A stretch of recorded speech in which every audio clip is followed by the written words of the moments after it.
ভারতের উত্তর পূর্বাঞ্চলীয় রাজ্য ত্রিপুরার কৈলাসহর মহকুমার ঊনকোটি একটি দর্শনীয় স্থান। ভারত ভ্রমণের অন্যতম উদ্দেশ্য ছিল ঐতিহাসিক স্থান এবং পর্যটন স্থানগুলো দর্শন করা। তাই ছুটির দিনে আমরা একদিন চলে গেলাম সেই ঊনকোটি দর্শনে।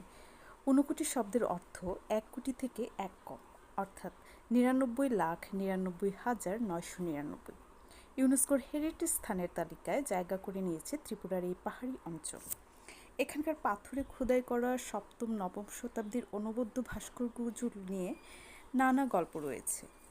হিন্দু পুরাণ মতে শিব ১ কোটি দেবদেবীকে নিয়ে কাশী যাওয়ার পথে এখানে বিশ্রাম নিয়েছিলেন।